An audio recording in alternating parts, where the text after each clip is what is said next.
Charlie Kirk's assassination wasn't just a tragedy, it was a chilling reminder of what happens when postmodern orthodoxy becomes power. I didn't know him personally, but I know the battle he was fighting, and why it matters now more than ever. The closest I came to a connection with the prolific activist is that I work with his family doctor, a reformist Muslim from Arizona, as a member of the Clarity Coalition, an organization that brings together Jews, Muslims, Hindus, Christians, atheists and humanists united by a common purpose, defending liberal values and free speech. When I saw my medical friend last Friday on a Zoom meeting, it was clear he was heartbroken by Kirk's death.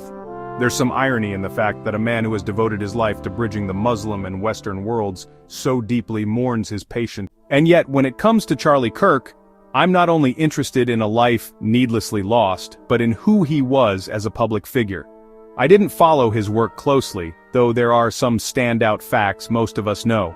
First, he was relatively young at 31. Second, he was close to the Trump team and often credited with attracting younger voters to the septuagenarian president.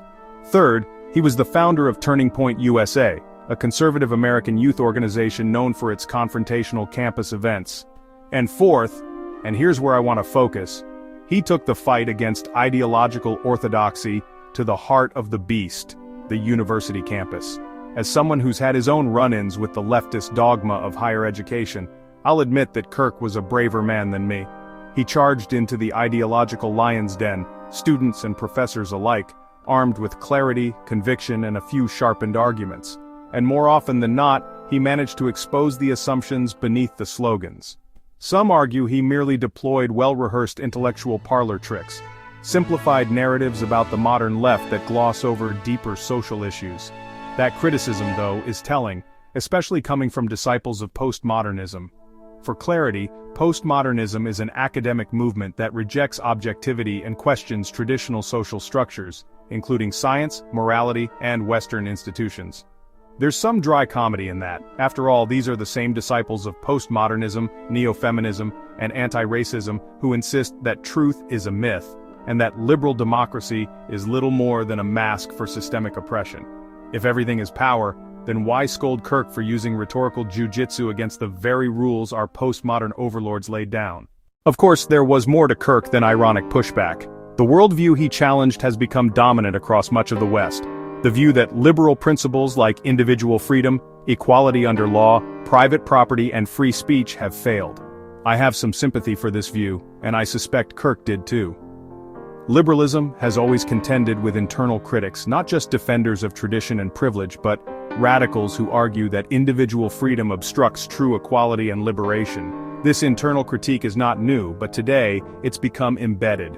Our universities, corporations, and governments in the US and increasingly in Canada drink deeply from the well of this anti-Western, anti-liberal orthodoxy. But as Nietzsche warned, we can't be like crabs walking backwards into the sand. We must face liberalism's failures head-on.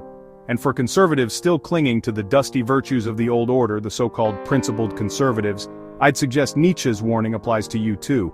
The past is not a cure. Here's the real conundrum. Our postmodern uniformity of thought, the very thing that set out to challenge power, has itself become the power. It hasn't transcended the dynamics it claims to critique, it has replicated them. To question the prevailing dogmas now is to risk cancellation, or worse. On a university campus, it can get you killed. Charlie Kirk, I think, understood that. He wasn't trying to rewind history to some idealized liberal past. Nor was he a garden-variety conservative or, in the fevered imagination of the left, a fascist. No, he was something different, a post-postmodern. That is, someone rejecting both liberal complacency and the stale deconstructions of the academic left. By confronting them where they were strongest, he called out the ideological crabs scuttling through the moribund academy. If there's a way to honor his legacy, perhaps it lies in the universities he challenged.